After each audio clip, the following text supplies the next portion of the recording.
सभी को नमस्कार। जय हिंद, जय भारत, वंदे मातरम। आज ग्रेड सेकंड का एक छोटा सा टॉपिक अपना डॉक्टर अंबेडकर, है ना। मोस्ट इम्पोर्टेंट लाइनें डॉक्टर साहब के लिए लिखवा देते हैं जो सेकंड ग्रेड में आपसे पूछी जा सकती है। डॉक्टर अंबेडकर,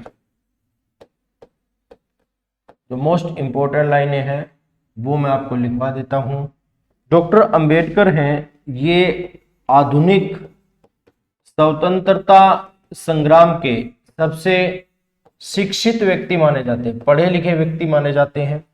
डॉक्टर अंबेडकर हैं, उन्हें उच्च शिक्षा के लिए जो आर्थिक सहायता दी जाती है वो बड़ौदा के महाराज गायकवाड़ के द्वारा दी जाती है। बड़ौदा के महाराज गायकवाड़ के द्वारा दी जाती है। जो डॉक्टर अंबेडकर है, डॉक्टर अंबेडकर को मरणोपरांत भारत रत्न से सम्मानित किया जाता है 1990 में। अगर पूछा जाए कि स्वतंत्र भारत के प्रथम कानून मंत्री कौन थे, तो स्वतंत्र भारत के अपने पहले कानून मंत्री भी रहेंगे डॉक्टर अंबेडकर। ये प्रश्न बहुत बार पूछा जाता है कि स्वतंत्र भारत के प्रथम कानून मंत्री कौन थे।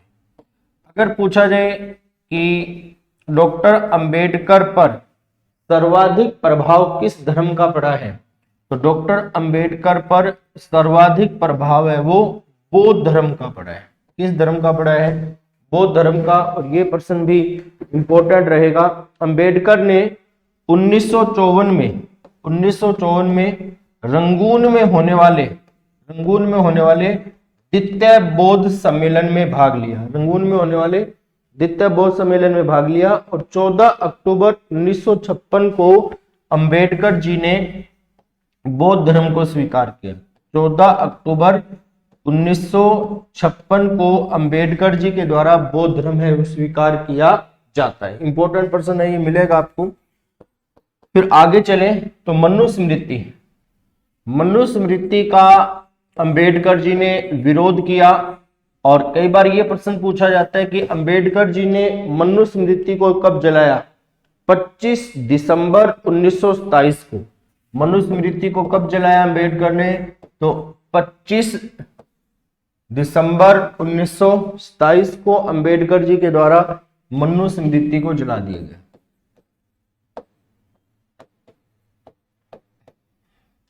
अगर पूछा जाए कि प्रारूप समिति के अध्यक्ष कौन थे, ये प्रश्न भी बहुत पूछा जाता है। प्रारूप समिति के अध्यक्ष भी कौन रहेंगे? डॉक्टर अंबेडकर रहेंगे। प्रारूप समिति के अध्यक्ष डॉक्टर अंबेडकर। उसके बाद आता है सांप्रदायिक पंचांग। ये इंपॉर्टेंट है, सांप्रदायिक पंचांग। जो सांप्रदायिक पंचांग है ये कब आता है? तो सांप्रदायिक पंचांग आता है 16 अगस्त 1932 को। कब आया? 16 अगस्त 1932 को। लेके कौन आया? इसे लाने वाला व्यक्ति था ब्रिटेन के प्रधानमंत्री रेमजे मैकडोनाल्ड।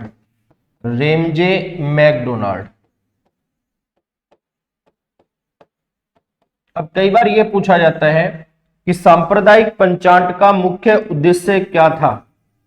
सांप्रदायिक पंचांग का मुख्य उद्देश्य पूछा जाएगा प्रश्न। सेकंड ग्रेड 2022 में आने की पूरी संभावना है। तो सांप्रदायिक पंचांग का मूल उद्देश्य क्या रहेगा? दलितों को हिंदुओं से अलग करना।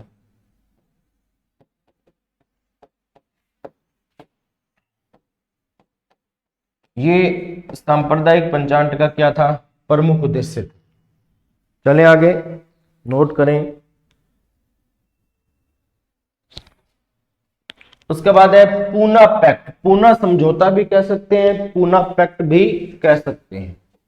पूना पैक्ट। और पूना पैक्ट कब हुआ? सितंबर 1932 में हुआ। सितंबर 1932 में पूना पैक्ट हुआ। किसके बीच में? महात्मा गांधी और अंबेडकर के बीच में, डॉक्टर अंबेडकर के बीच में ये पूना पैक्ट हुआ। कहां हुआ? पुणे की यरवदा जेल में। पुणे की यरवदा जेल में हुआ। और इसके द्वारा क्या किया गया, इसके द्वारा सांप्रदायिक पंचांग की व्यवस्थाओं को समाप्त कर दिया गया। सांप्रदायिक पंचांग की व्यवस्था समाप्त। तो ये भी पूछा जाता है। उसके बाद ये पूछा जाता है कि डॉक्टर अंबेडकर ने अनुच्छेद 32 संवैधानिक उपचारों के अधिकार को संविधान की आत्मा कहा है। अनुच्छेद 32 संवैधानिक उपचारों के अधिकार को, संवैधानिक उपचारों के अधिकार को डॉक्टर साहब ने, डॉक्टर अंबेडकर ने संविधान की आत्मा का,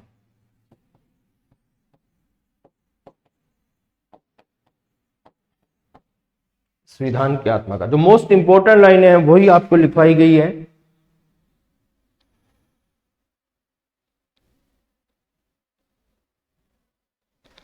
चलें आगे।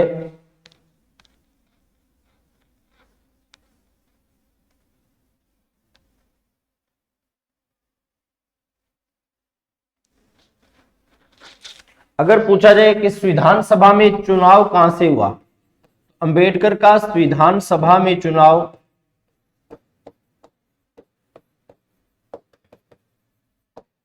मूल रूप से बंगाल से हुआ था,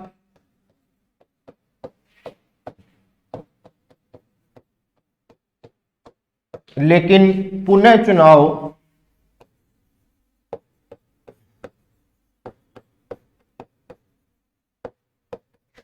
डॉक्टर अंबेडकर का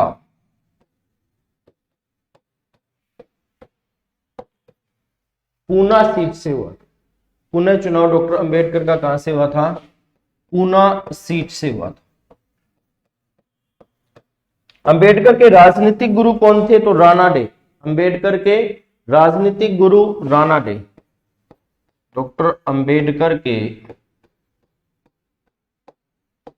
राजनीतिक गुरु राणा डे।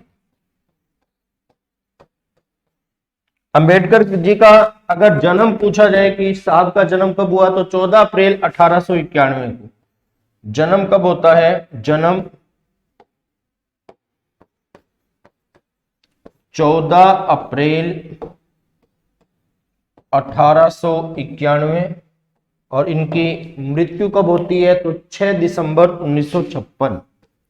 मृत्यु होती है 6 दिसंबर 1956।